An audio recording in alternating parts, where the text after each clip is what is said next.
नमस्कार दर्शक बंधु, स्वागत करुछि मोरे चैनल को।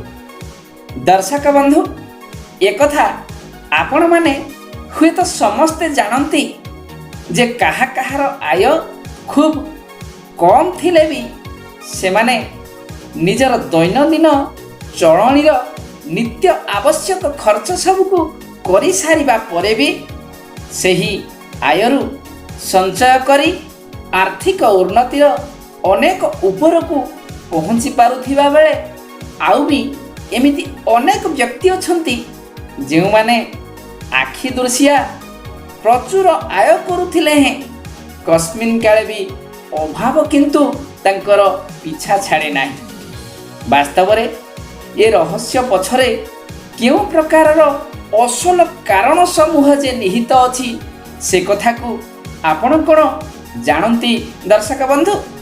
हाँ दर्शक बंधु, केवल से सब कारण नुहे बरं तार प्रतिकार विषय रे भी मु कहिबी आपण मानंकु। जानिबा को चाहुथिले ये वीडियोटी को शेष पर्यंत देखंतु।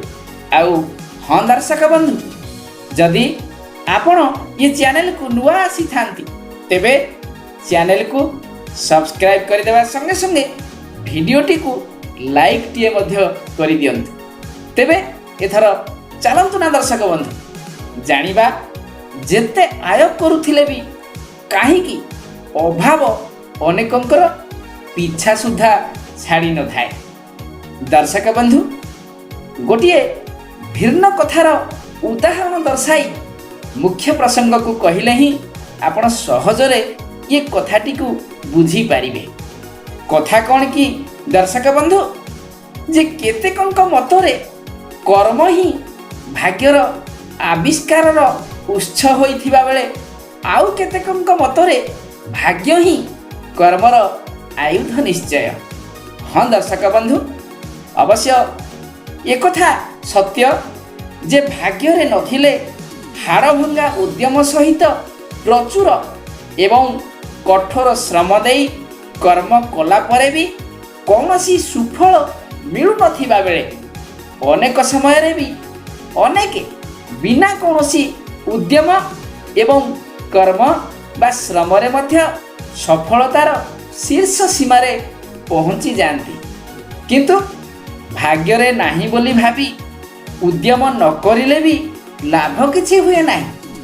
अवश्य उभय कथाटी सत्य दर्शक बंधु, जे कर्म न करिले भाग्यर उदय नाही एवं अपर पक्षरे भाग्य रे नथिले जेते हाड़भंगा श्रम करी कर्म कले भी किछि हेले फल हुए नाही।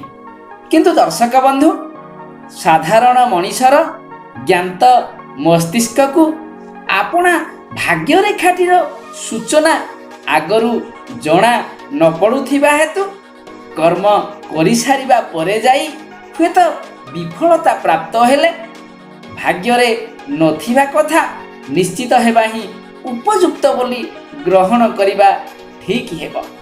किंतु दर्शक बंधु, भाग्य एवं कर्म ये उभयर उपरे आउ गोटिए जिनिस मध्य अंगांगी भावरे जड़ित, आउ सेईटी हेउची वास्तु।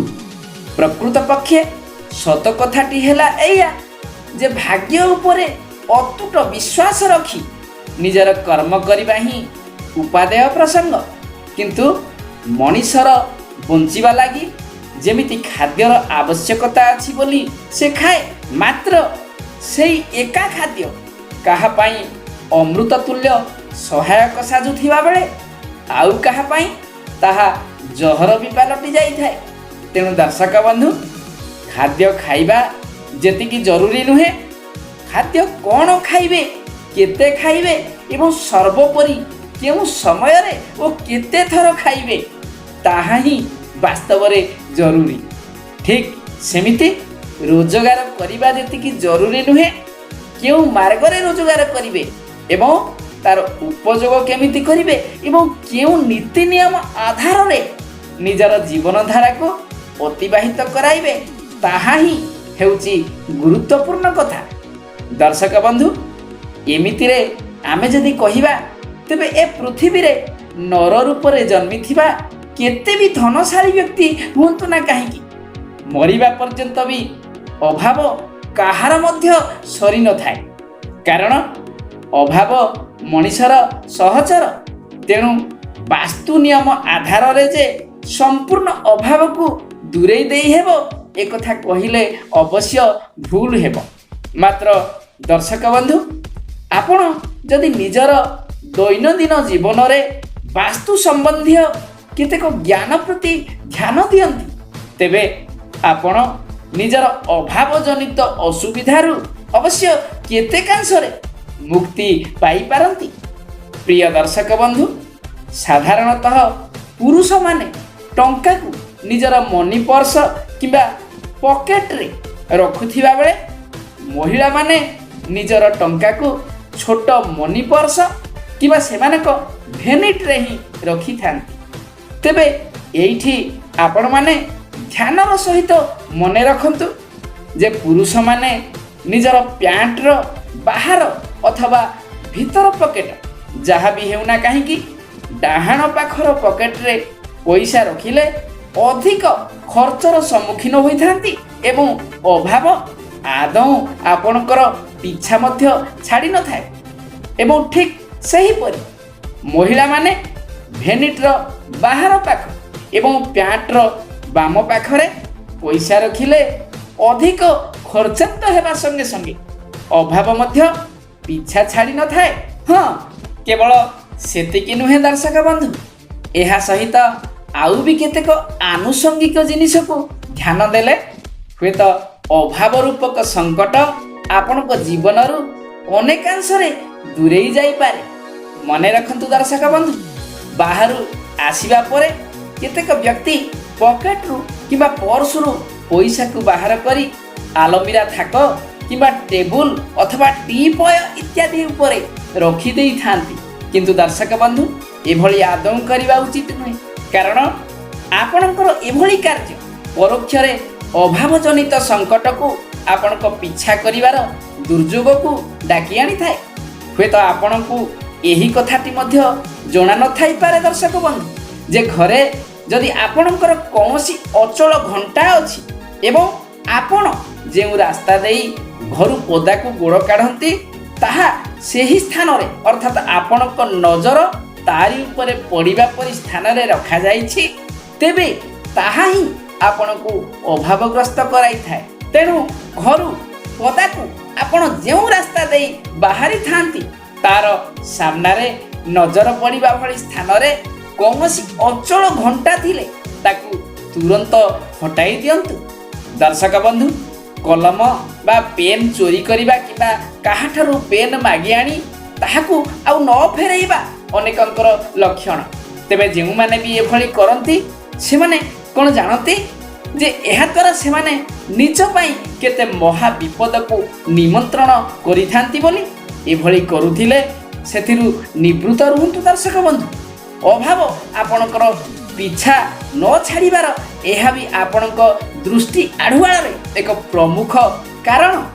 परवर्ती कथाटी हेउछि आवश्यक स्थले अनेक तुलसी गछर पत्र को सीधा सड़ख गछरु छिंडेई देई थांती।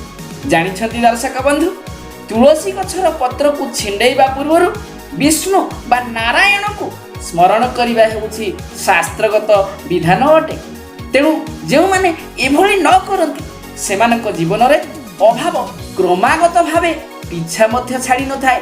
खाली सेतिकी नुहे दर्शक बंधु भोजन समय रे गोड़ एवं हाथ उभय को धोई भोजन स्थल रे बसिबा सहित खाइबा आरंभ करिबा पूर्वरु उक्त भोजन को नारायण को समर्पण करी खाइबार विधि को पालन न करिले अभाव आपणकर पिछा छाड़ी न थाए। दर्शक बंधु आउ गोटे कथा हेउछि जे घरे अन्यान्य देवादेवी भितर हनुमान को पूजा करने विधि संगत नुहे। एभली करुथिले सेथिरु विरत होई हनुमान फोटो इत्यादि को अन्यत्र स्थानांतर करंतु जेउठी अन्य कोनोसी देवदेवी प्रतिमूर्ति बा फोटो इत्यादि नथिबो। अन्यथा अभाव आपणकर पिछा छाड़ीबार आदौ ना सुद्धा नेब नाही। दर्शक बंधु एथर चलंतु ଜାଣିନେବେ କେଉଁ ରାଶିର ବ୍ୟକ୍ତିଗଣ କେଉଁ ସବୁ ନିୟମକୁ ପାଳିଲେ ଅଭାବ ରୂପକ ସଂକଟ ସେମାନଙ୍କ ଜୀବନରୁ ଦୂର ହେବାର ଯଥେଷ୍ଟ ସମ୍ଭାବନା। ମେଷ ରାଶିର ବ୍ୟକ୍ତିଗଣ ଘରର ପୂର୍ବ ଦିଗରେ ବର ଏବଂ ଅଶ୍ୱତ୍ଥ ବୃକ୍ଷ ଲଗାଇ ସେଥିରେ ପ୍ରତ୍ୟହ ଜଳଦାନ କରି ମଥାନତ ପ୍ରଣାମ କରନ୍ତୁ। ବୃଷ ରାଶିର ବ୍ୟକ୍ତିଗଣ ପ୍ରତ୍ୟହ ନାରାୟଣଙ୍କୁ ସ୍ମରଣ କରିବା ସଙ୍ଗେ ସଙ୍ଗେ ମହାଲକ୍ଷ୍ମୀଙ୍କୁ ପ୍ରତି ଗୁରୁବାର ଦିନ ଶ୍ୱେତ ପୁଷ୍ପ ଲାଗି କରି ପ୍ରଣାମ କରନ୍ତୁ। ଏବଂ ମିଥୁନ ରାଶିର ବ୍ୟକ୍ତିଗଣ ପ୍ରାତଃ ସ୍ନାନ ପରେ ସୂର୍ଯ୍ୟଙ୍କୁ ଜଳଦାନ କରି ତୁଳସୀ ମୂଳର ଟିକିଏ ମାଟିକୁ ନେଇ କପାଳରେ ତିଳକ କରି ଲଗାନ୍ତୁ। କର୍କଟ ରାଶିର ବ୍ୟକ୍ତିଗଣ ଗୋଟିଏ ଭୂଇଁଅଁଳା ଗଛରେ ପ୍ରତ୍ୟହ ପ୍ରାତଃ ସ୍ନାନ ପରେ ଜଳଦାନ କରି ମୁଣ୍ଡିଆ ମାରନ୍ତୁ ଏବଂ ରାତିରେ ଶୟନ କରିବା ପୂର୍ବରୁ ନାରାୟଣ ଏବଂ ମା ଲକ୍ଷ୍ମୀକୁ ଅବଶ୍ୟ ସ୍ମରଣ କରନ୍ତୁ। ଦର୍ଶକ ବନ୍ଧୁ, ଆପଣଙ୍କର ରାଶି ଯଦି ସିଂହ ହୋଇଥାଏ ତେବେ ଆପଣ ପ୍ରତି ଗୁରୁବାର ଦିନ ନାରାୟଣଙ୍କୁ କଳା ଅପରାଜିତା ଫୁଲକୁ ଲାଗି କରିବା ସଙ୍ଗେ ସଙ୍ଗେ ପାରାଙ୍କୁ ପ୍ରତ୍ୟେକ ଦିନ କିଛି କିଛି ଖାଦ୍ୟ ଖାଇବାକୁ ଦିଅନ୍ତୁ। ଅବଶ୍ୟ ଏଭଳି କରିବା ଦ୍ୱାରା ଆପଣଙ୍କୁ ଏ ସଂକ୍ରାନ୍ତୀୟ ସଫଳତା ବହୁ ଗୁଣରେ ମିଳିପାରେ। ଏଥର ଜାଣିବା କନ୍ୟା ରାଶିର ବ୍ୟକ୍ତିମାନଙ୍କ ସମ୍ପର୍କରେ। କନ୍ୟା ରାଶିର ବ୍ୟକ୍ତିଗଣ ପ୍ରତ୍ୟହ ପ୍ରାତଃ ସ୍ନାନ ପରେ ସୂର୍ଯ୍ୟଙ୍କୁ ଜଳଦାନ କରନ୍ତୁ ଏବଂ ମଙ୍ଗଳ କିମ୍ବା ଶନିବାର ଦିନ କୌଣସି ନିରାଶ୍ରୟ ବ୍ୟକ୍ତିକୁ ଭୋଜନ ଦାନ କରନ୍ତୁ। ତୁଳା ରାଶିର ବ୍ୟକ୍ତିଗଣ ପ୍ରତି ମଙ୍ଗଳବାର ଏବଂ ଶନିବାର ଦିନ କୌଣସି ଶାରୀରିକ ଅକ୍ଷମ କିମ୍ବା ବେସାହାରା ବ୍ୟକ୍ତିଙ୍କ ଉଦ୍ଦେଶ୍ୟରେ କିଛି ଖାଦ୍ୟ ଏବଂ ବସ୍ତ୍ରଦାନ କରନ୍ତୁ। ଦର୍ଶକ ବନ୍ଧୁ, ଆପଣ ଯଦି ବିଛା ରାଶିର ବ୍ୟକ୍ତି ହୋଇଥାନ୍ତି ତେବେ ପ୍ରତି ମାସ ଅମାବାସ୍ୟା ଏବଂ ସଂକ୍ରାନ୍ତି ଦିନ କିଛି ଦୁଦୁରା ଫୁଲକୁ ମହାଦେବଙ୍କୁ ଅର୍ପଣ କରିବା ସଙ୍ଗେ ସଙ୍ଗେ ନାରାୟଣଙ୍କୁ କଳା ତୁଳସୀ ମଧ୍ୟ ଲାଗି କରନ୍ତୁ।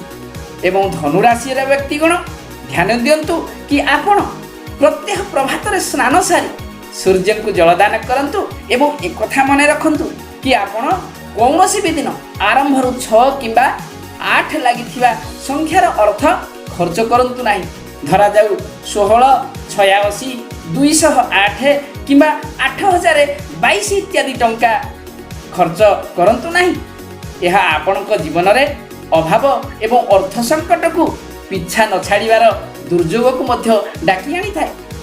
ମକର ରାଶିର ବ୍ୟକ୍ତିଗଣ ପୁରୁଷ ହୋଇଥିଲେ ପକେଟରେ କିମ୍ବା ମହିଳା ହୋଇଥିଲେ ନିଜ ଭେନିଟିରେ ଆଦୌ ପାନିଆ ରଖନ୍ତୁ ନାହିଁ ଏବଂ ତତ୍ସମେତ ପ୍ରତିଦିନ ସ୍ନାନ ପରେ ଯେକୌଣସି ଗୋଟିଏ ଧଳା ଫୁଲକୁ ନିଜ ପାଖରେ ରଖନ୍ତୁ। ଅବଶ୍ୟ ଏହା ଦ୍ୱାରା ଆପଣଙ୍କୁ ଅଭାବ ପିଛା ନ ଛାଡ଼ିବାର ସଂକଟରୁ ଯଥେଷ୍ଟ ଆଶ୍ୱସ୍ତି ମିଳିପାରେ।